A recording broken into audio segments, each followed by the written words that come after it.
Assalamualaikum warahmatullahi wabarakatuh. Perkenalkan, nama saya Israwati, Prodi Pendidikan Akuntansi Fakultas Ekonomi Angkatan 2021 Universitas Negeri Makassar.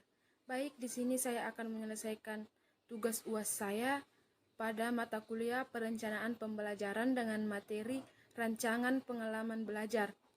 Langsung saja saya memaparkan pembahasan dari materi Rancangan Pengalaman Belajar yang bagian A, yaitu hakikat pengalaman belajar.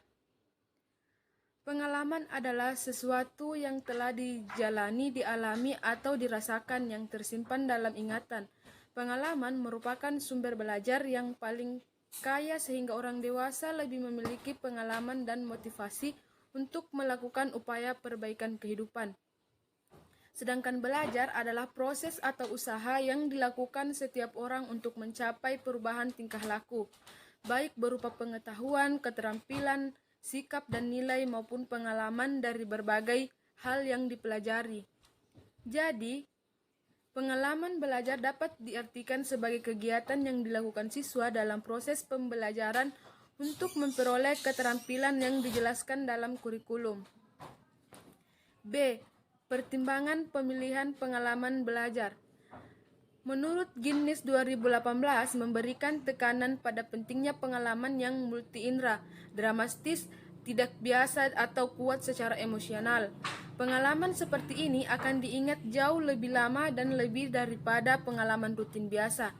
Terdapat beberapa pertimbangan yang perlu diperhatikan dalam pemilihan pengalaman belajar yang perlu dirumuskan dalam perencanaan pembelajaran sebagai berikut.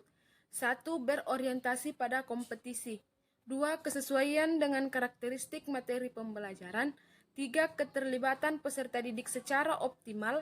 4. Memperhatikan karakteristik peserta didik. 5. Mengakomodasi konteks realistik. 6. Ketersediaan sumber belajar. Dan 7. Alokasi waktu. C. Pendekatan saintifik. Pendekatan saintifik atau ilmiah adalah bentuk sistematis khusus dari semua pemikiran dan penelitian reflektif atau menurut Kerlinger 2006. Pendekatan saintifik menggunakan metode ilmiah. Menurut Hosnan Wibowo 2017, pendekatan pembelajaran ilmiah memiliki sifat atau fitur sebagai berikut. 1. Berpusat pada siswa.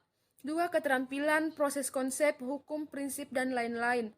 3. Termasuk proses potensi kognitif yang mendalam mempromosikan perkembangan mental, terutama kemampuan berpikir siswa senior. 4. Bisa mengembangkan karakteristik siswa. Bagian D. Pemilihan model pembelajaran. Terdapat berbagai model pembelajaran yang dapat diterapkan dalam pembelajaran, baik pada tingkat satuan pendidikan maupun pada perguruan tinggi.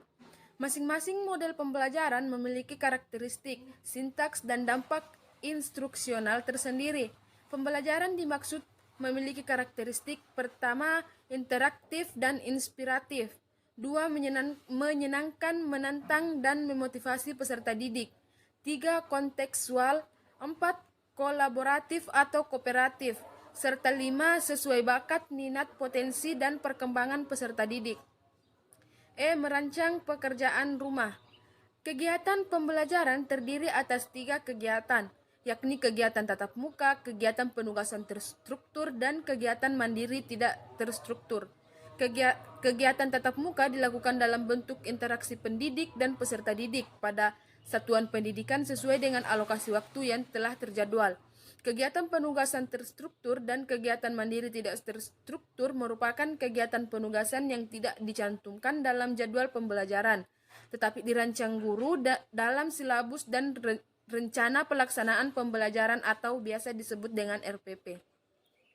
Adapun kesimpulan dari materi yang telah saya bahas tadi, yaitu pengalaman belajar dapat diartikan sebagai kegiatan yang dilakukan siswa dalam proses pembelajaran untuk memperoleh keterampilan yang dijelaskan dalam kurikulum.